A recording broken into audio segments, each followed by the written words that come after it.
How is acting on immersive experiences different than traditional films? Fiona Rene will tell us, so let's get to it.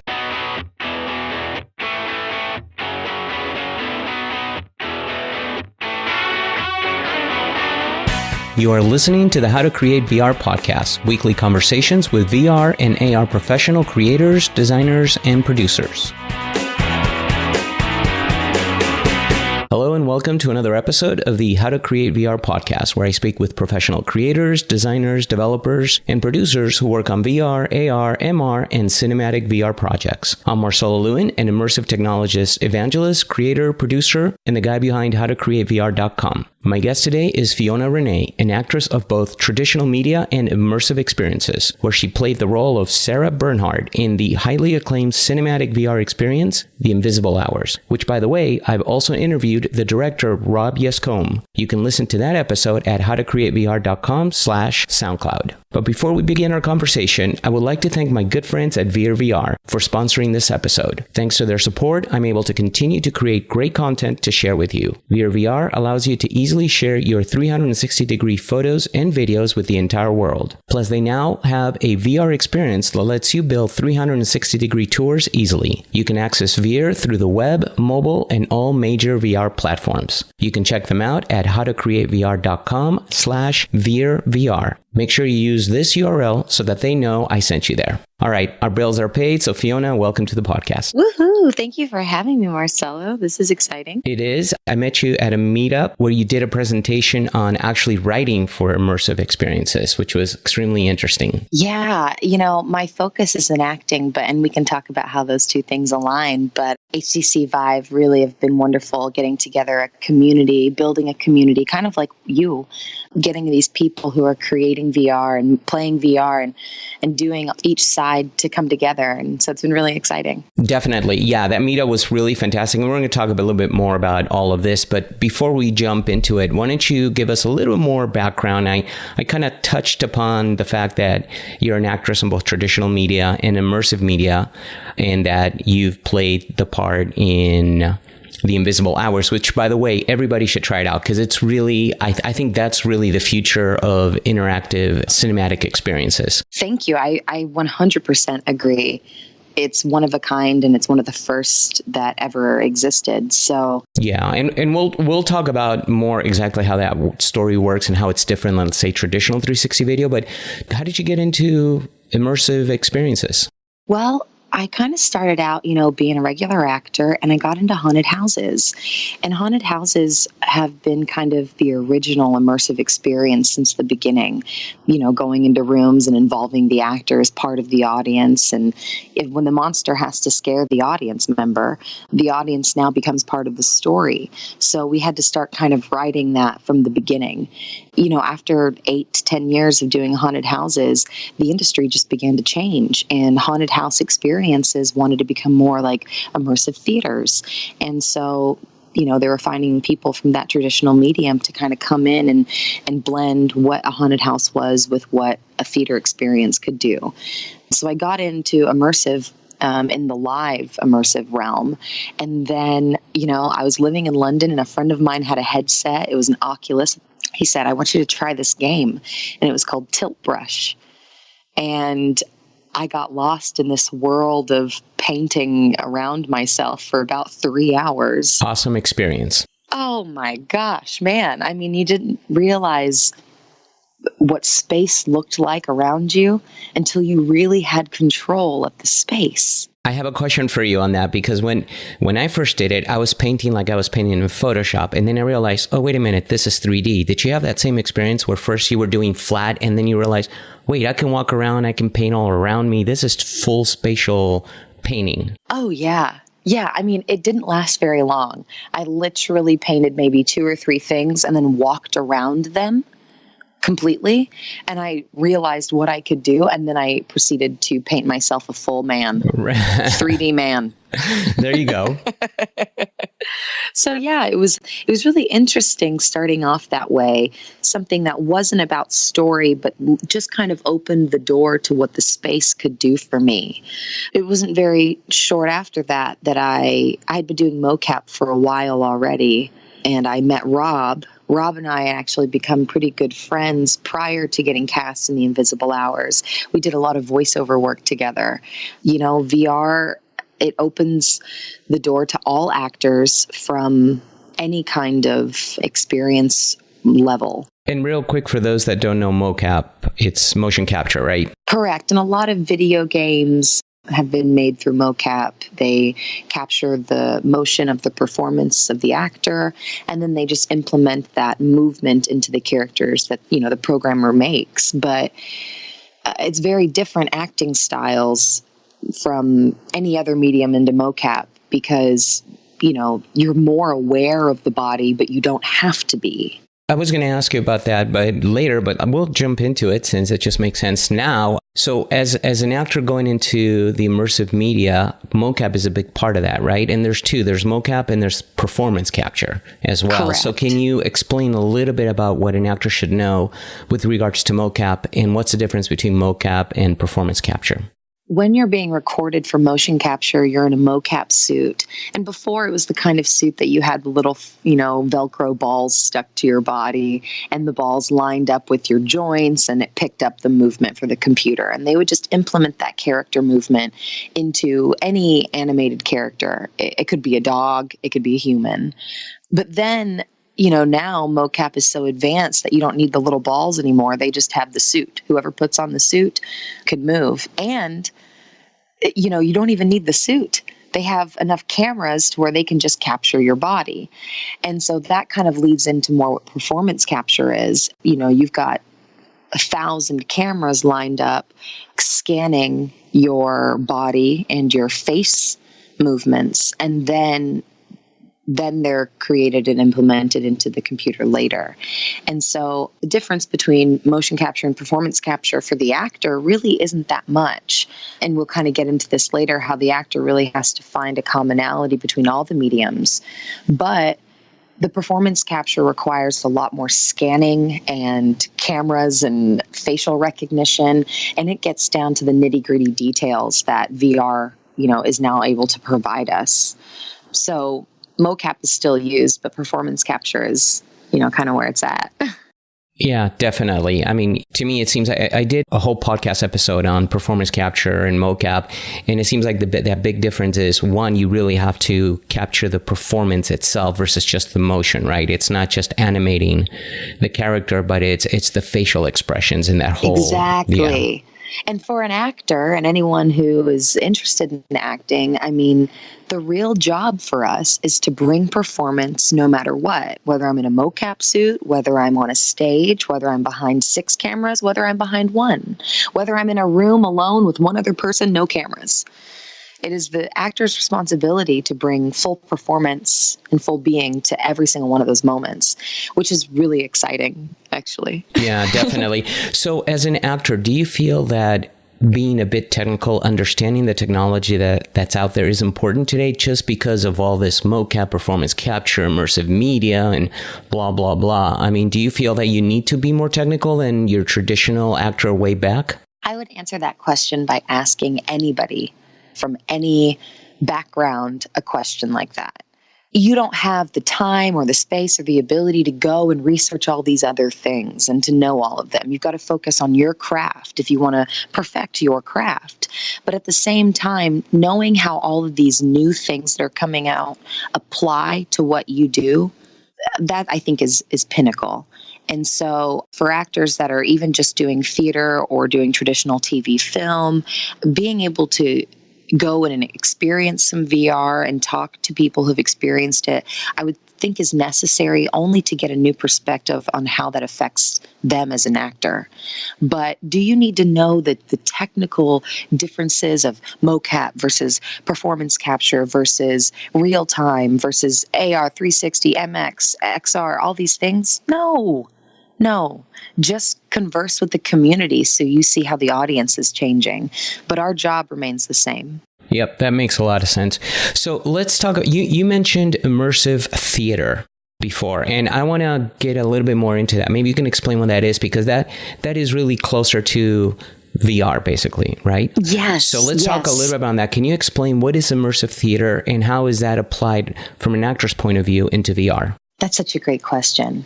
because the limits that we have with virtual reality are really none.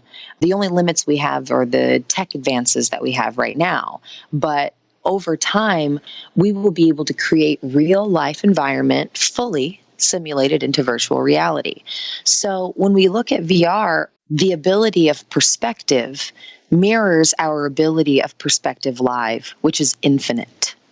And I think that's the beauty of it. Part of me wants to say that again.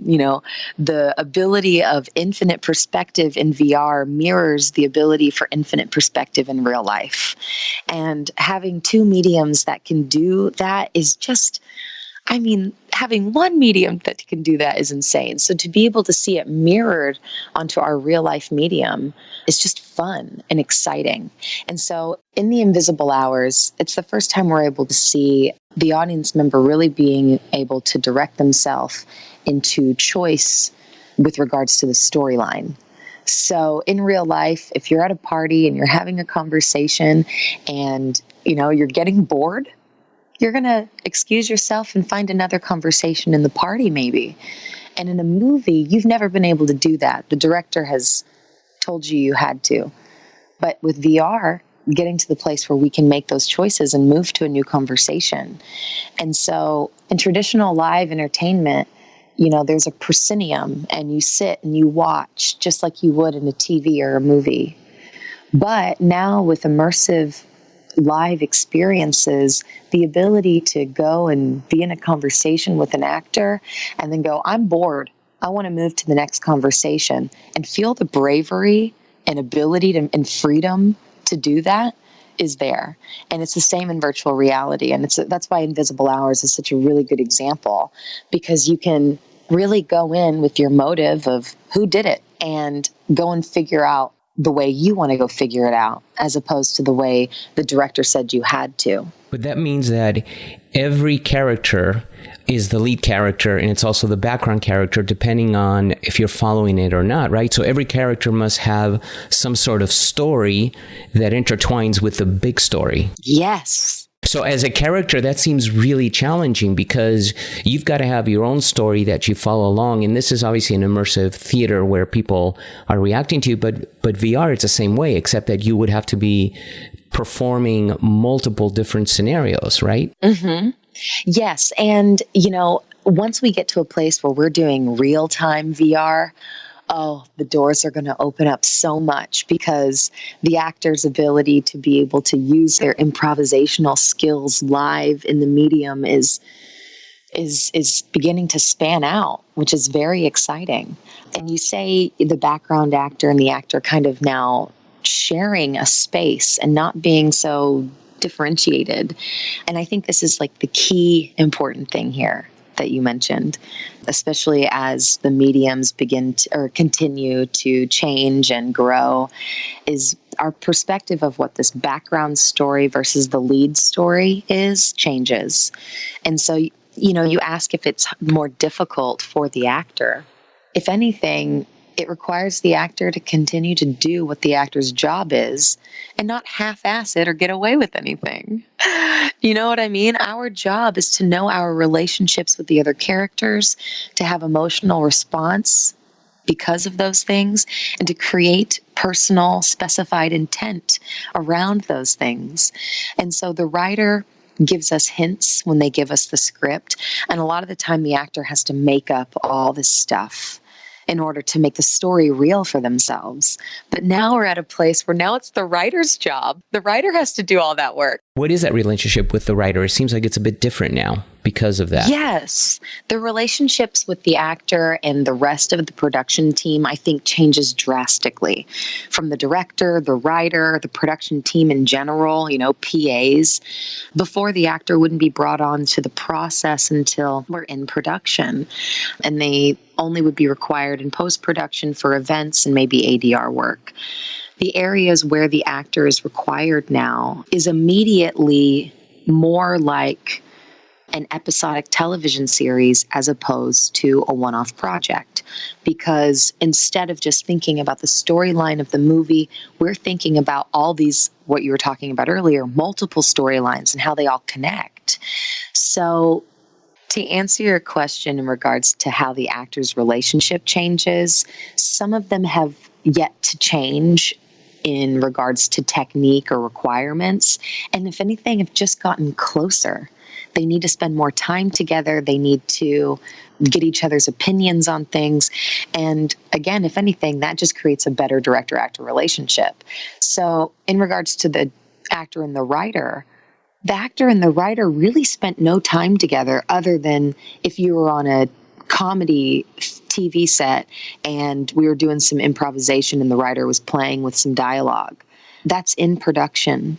But now we're getting to this place where the writer and the actor are becoming so much more intimate. And when I say these things, I don't say it's definite. I say that there's the possibility for, which I personally believe is an opportunity. It's a huge opportunity, even to expand your skills as an actor. Massive. And as a writer. I talk about something called the 20%. And in immersive theater, if you're going into a room and there is a scene happening, but you're bored and you want to walk over to a different area where you see a man crying on a bench because that's more interesting to you and you want to watch that. Well, that choice that you have is now being replicated in VR. And so what is the story of the man on the bench, right? Is he actually written in the main storyline at all? And there may be some characters around that are not written. They're just not. He really is just a man walking through the park sitting on a bench crying.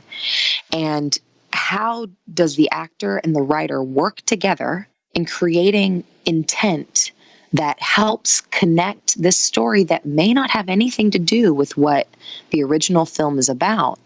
How do we connect it? Even if it's in metaphor, even if it's in an artistic, abstract way, how do we connect it?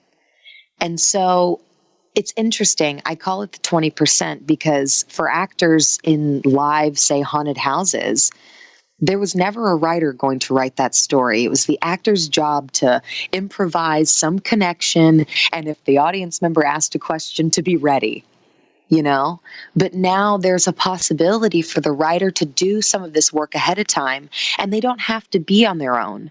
They can get the actor in pre-production and have the actor be consulted in regards to story and how things are connecting. And, you know, I firmly believe, to be honest with you, Marcelo, that everyone's an actor deep down. And so what will happen is we'll begin to blend the roles of writer and actor, and these two roles will begin to kind of share a same space. That makes the writer's job much more complicated, right? When they have to think of not just the antagonist or the protagonist, but that every character could be that at the same time. Yes. And it makes it harder for the actor because a lot of the time the actor has to feel it to know it's right. They can't just write it down and make the choice. The process of how something is written now can change. The writer may be up on his feet feeling something, and the actor may be sitting down having a conversation or writing something down. And so these actions, yes, may be different from what, you know, the roles have been doing thus far, but the intent and the result is still the same. Yep, makes complete sense. So what skills or methods that you use as an actor in traditional media has both helped you and hurt you when moving into immersive media? Well, like I said before, the actor's job is to really get the medium out of their mind and to create authentic characters. And what are authentic characters? And authentic characters are committed characters to intent. And so based off of whatever the writer wrote, Sally goes to the store, she gets an ice cream and meets John. Now, she may go into the store intending to buy an ice cream, or she may go into the store intending to find a boyfriend. And so what is written may be action, but the intent behind it creates the energy and the story that people want to follow. So the writer and the actor work together to complete this task. As an actor working in traditional live theater, you learn these basic things first. What is your intent? Who are the character relationships? What do you want in the scene? Do you get it? And how do you feel about that, right? These are the basic things that an actor has to play with. Whether you go into any medium that follows theater, whether that's TV, film, 360, VR, AR, immersive theater, all of these mediums still do that same thing. The character shows what they want, either gets it or they don't, and then responds to that, and then what they want changes. That has been such a wonderful tool that I gained in regular theater training that has been so necessary and pretty much the most important thing as I've delved into all these different mediums, from voiceover to VR to, traditional. So anybody who takes theater classes in high school, they're being trained right now for this medium. And they may think that they're behind because it's theater and it's not TV film, and what are all the technical aspects that I'm supposed to know. But the people that have really just trained in traditional storytelling, traditional, what is my intent? Do I get it? How do I feel about it? That's the gold. So it's really exciting for people that feel so lost, the people that feel like they don't have a face for TV or a voice for radio, right? We can get to this later, but they will get work. And so the things that are difficult probably are the exact same things that are difficult for any actor trying to act ever. Getting in your head and not being able to get the hell out of there. Right. Because you've got this suit on, and what is this term, suspend your disbelief? You're putting the pause button on going, I don't know if that's real or not, right? We're putting the pause button on that. And so, the difficulty is if I've got a camera on my face, I'm in a green screen studio because we're making all of this with virtual reality sets and et cetera, et cetera. There's a lot of disbelief suspension going on, Well, not only that, and let's say you're doing a performance capture, but you're not even a person in the VR experience. Maybe you're some sort of animal or some sort of creature from outer space. That throws in another layer of suspension, right? That you have to be that creature. Right. And that creature that you literally become, you envision and you become. Now, whether other people can see it or not, that doesn't matter. You know it whenever you're becoming it. And that's really the job of the actor, is to know, I became that and I know what it felt like and I know I did it. And to be able to trust that in your belly. So to be able to also dismiss not only what other people may think when they see it, or if they agree that your polar bear also has a big head, but, and that's what the director's for. But to be able to get rid of what in traditional medias would be all the cameras looking at you. Now, you don't really have a lot of cameras looking at you. You've got different things to worry about. And those things may actually physically be attached to your body. When doing motion capture, I wasn't able to wear a period dress, even though while playing Sarah Bernhardt, I was in period attire and, I was corseted. I was unable to wear the full costume. So to be able to suspend your disbelief, not only with space and surrounding, but the actual pieces on your body, that's what you're talking about when you're saying, how do you become the polar bear? Is that, the costumes aren't helping you either. You're truly creating it from the inside out. And that's why the actors that are having theater training and feel so lost have so much to give. Most definitely. And speaking of, you don't have the costume and everything, one of the things they're starting to do, and they did this in Ready Player One with Steven Spielberg, is they allow the actors now to wear the headsets. So when they're acting, they're actually in the experience itself. Yes. Understanding the surrounding. Yes. Virtual reality sets are going to be taking over Hollywood. Yeah. That's crazy stuff. Saving money. And so how do we, if we're not going to key in all of the couches and the chairs, how do I know that they're there? Acting with a headset on your face, that's different. I'll tell you what, that's different. Because the portal of the eyeball, that's where this energy creation happens. And it's interesting whenever you have to put a layer between what the actor sees and what actually exists. Before, it was a layer between what the audience sees and what actually exists. And so now that veil is being kind of placed on everybody in the story as opposed to just the audience, which is like, talk about equality. Right, exactly. So let's talk about the frame, because as an actor, you're used to, in traditional media, you're in the frame and then you're out of frame. So you can walk away and go eat something or whatever and then come back if you need to, right? That's completely gone in in VR. So how do you, I mean, you've got to kind of Pros block. and cons. Yeah, right. You have to block your shots for the entire scene, even whether you're the main focus or not, right? Yes. So pros and cons. One, like I said before, it's taken us back to traditional theater. You don't block the scene before you figure out the motivation and the intent. You figure all that stuff out first. You play the truth of the moment. And then your blocking is determined 9 times out of 10 in theater based off of your motivation, right? Not based off of what the lighting is or the edit, because there's no edit. And I think the same would go for VR. So for the actor, you know, when you're creating a scene, it may be a 25-minute scene, and the blocking is determined off your motivation, which is exciting for the viewer because the viewer is watching your motivation, and they are going to play with those moments of what's going to happen next with you. And so their initial instinct to move will be with you. And so it's not something that's being as much followed as opposed to done together. And so the actor, yes, it may be more difficult for the actor not to just learn 3 lines and go to your mark, say your line, cut, right? But like I said in the very beginning, that's not what a dang actor is. That's a model who talks. And, you know, the job of the actor is to truly inhabit the character and be able to, you know, you say, the script just got set on fire. Hey, actor, what was happening in this scene? The actor can tell you, and they could improvise it, even if they're not a writer. So how can the actor help direct the viewer's attention? Because like you said, there is no edit. In fact, I would even argue there is no like director of photography, right? I mean, the viewer has full control of everything, what they're interested in. So they do their own edits, where they watch, right? So they're the director of photography. So how do you as an actor say, hey, you got to be looking over here, not over there, even though that may be interesting to you? 2 things. To kind of finish up your last question, the frame in general, that is not what the actor needs to be worrying about, right? If they're playing Sally in the scene and their arm just got broken, the last thing that Sally, not the actor, but Sally, the character, is going to be thinking about is like, what side is my jaw facing?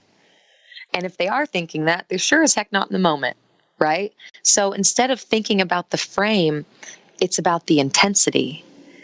And if you're in a room and there's somebody who starts screaming in the corner, right? You can't help but look. So that's sound. Not necessarily the sole job of the actor, but a part of it. But people can also be aware of intensity of energy. And this is, to me, what's super exciting because we'll really be able to see how it moves into the AR realm. But if there is a bustling of movement in your peripheral vision and a heightening of sound going on behind you, even a flicker of light, something like that will make some person turn their head to the left and another person not even respond. And so these are the opportunities that audience members are now being able to be more aware of. It is your ability to be aware of these opportunities to see if you want to follow what that little hint in the corner of your eye is, or if you're content with what you're doing right now. And so for the director and the writer, it would probably be more important to create a virtual world that had more of these hinted opportunities for the audience to access, as opposed to trying to show them the opportunity the way the director wants them to see it. And so for the actor, the job's really the same, but your intensity, just like being in a live room, if you don't want someone to hear you, you kind of know how to handle it. And if you want someone to hear you, you know how to handle it.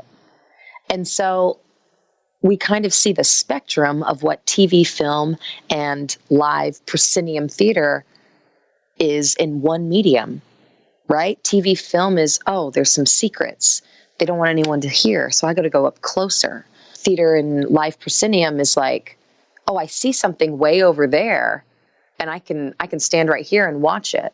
It makes total sense. So this kind of leads me to my next question, which is about, where I'm standing and where the actor is standing. it's more like theater, meaning there are no cuts into like close-ups, right? Like you do in traditional films. So as an actor, because there's no such things as close-ups, do you need to exaggerate your emotions more, or are the close-ups done interactively by the user walking towards you? I would say the latter is the answer. And if an actor ever feels like they have to exaggerate everything, or anything, then we're not in the right place. The only time, exaggeration is used is if the character is trying to exaggerate what they're saying to the other character. Like what I'm doing right now. I'm so passionate about what I'm talking about. I want to be very clear here. So I'm exaggerating while I'm talking to you, and it's not for the audience, it's for you. And so, what happens is yes, the responsibility of the audience member to be active and not expect to see the story, but instead to go figure out the story. That's where the big change comes. It's what the audience does, not necessarily what the actor does. The actor is creating a scene where, let's say, Sally goes into the ice cream shop, she buys an ice cream, she sees her ex-boyfriend, she throws the ice cream in his face. Okay, she storms out. Now, no matter what, whether it's film or whether it's theater, that scene could happen the exact same way. The only difference is how much we show the audience and how much choice the audience has to see how much we show the audience.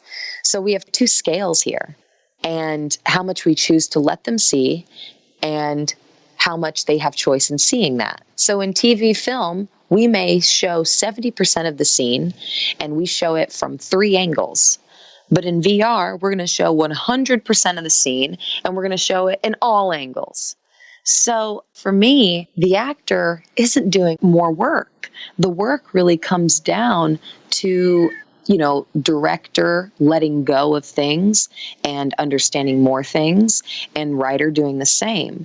And so realistically, the only thing that makes sense in my mind is, instead of having writer, producer, director being this pinnacle 3 that creates a project and we bring an actor on later, the way I really envision it for the future is that the actor's now involved in this main group, this core kind of creation team, and the actor is involved in helping the writer and the director see the truth of a scene, so that the writer, producer, and the actor can now help the audience see the truth of that scene in more ways. But this means also for you as an actor, in traditional film, when you're not in the scene, in the frame, you're out, you're done, you can stop acting.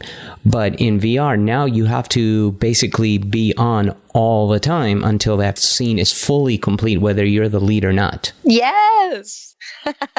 That's a challenge. Yes. Because the writer may not write every little thing for you when the lead character is speaking, right? So you have to then go into your improv and like you said, figure out intent. I mean, you've got to become the writer and even director almost. That's what I'm talking about. Woohoo!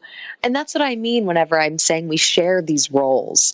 And when the director's on set, he may call action. And if he wants to see what's going on, he has to he can't hide behind a tree because the audience may walk behind the dang tree. So, we're all of the people in the production team are now seeing something new that they have to go through and experience. And if anything, every director, writer, actor out there, do not be scared of this or feel like, oh, I don't know how to do this. This is the thing that actors don't even know how to do. It's called improv. The only way we become better at it is trying it and playing with it and messing up and making mistakes. And so, yes, this is the exciting part for me, is to get the actor in a place where they are expected to not just say lines and hit their mark. They are expected to create a truthful moment that when the moment ends, the truth doesn't end. The actor's job is to react, not only to create truth, but to react to truth with more truth. And so, as long as the writer and the actor work together and the director work together to create this truthful scene, if the actor also does the job of creating a whole authentic character, a second reaction will come. It's innate. And they just have to be brave enough to be able to show it without thinking about it on the spot. So you've done both 360-degree video and fully interactive cinematic VR. And what I mean by that is like fully done in computer generated where people can walk, right? Like the invisible hours. So with that said, what's your personal opinion on 360-degree video in its future versus something like the invisible hours, which is not 360 video?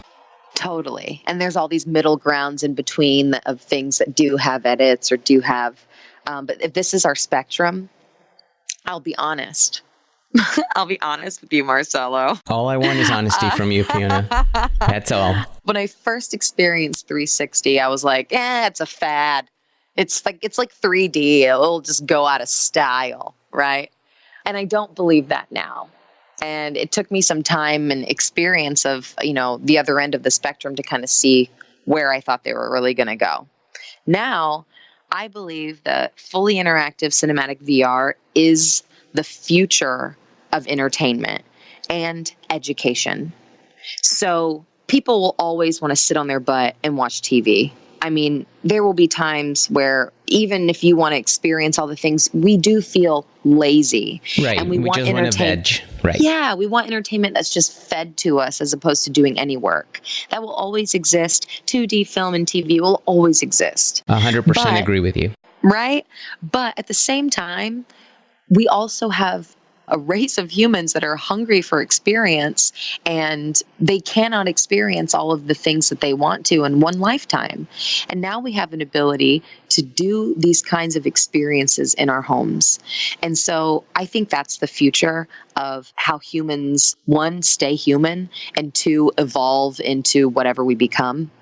I think that's the future for sure. But 360 video, I think, is where we stay connected. And I notice now in this, social media took over. What was Twitter and Instagram 10 years ago, right? And I really kind of compare what social media is to 360 now. It gives us this ability to share experience and share it in a way that has a lot of perspective, but isn't necessarily deep.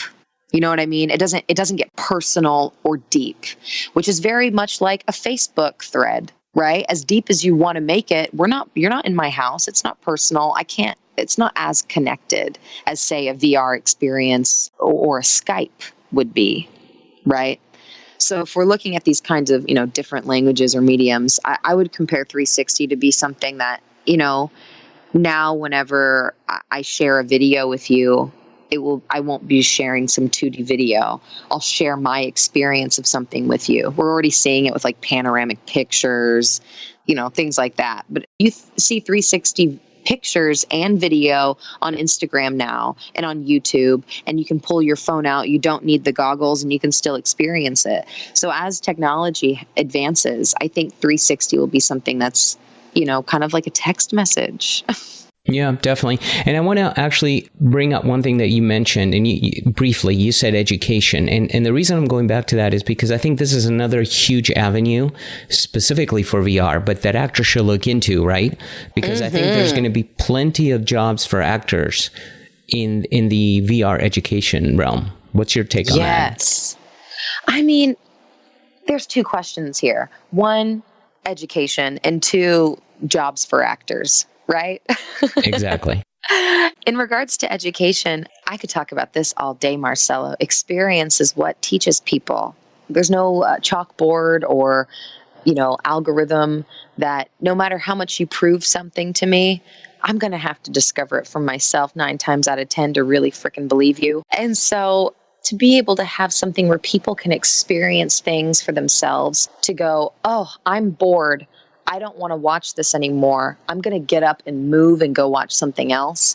This is a mindset that you can't do when you're sitting on the couch, unless you just want to turn the TV off or go to another show. There's no fast forward to be interested in the story so much that you want to see more of it or less of it right now. From an education standpoint, these kinds of experiences of, being uncomfortable watching something. And yes, I could walk away and turn it off, but there's also a way for me to be uncomfortable and not go, this is disgusting, but just go, I'm going to turn my head to something else. And the judgment of what made me uncomfortable in the first place kind of changes. So the education through VR and immersive tech, man, that's one thing. But what it provides actors in regards to success and, I don't know, just having a job, it's going to change the game completely.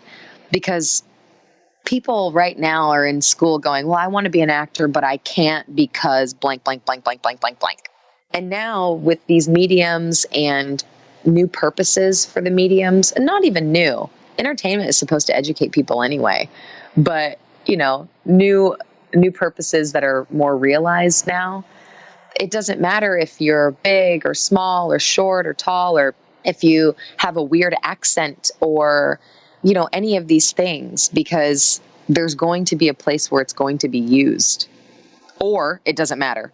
Either or. 100% agree. I want to continue talking with you for another 3.5 hours, but unfortunately, we're really out of time. That means I'm going to have you come back here.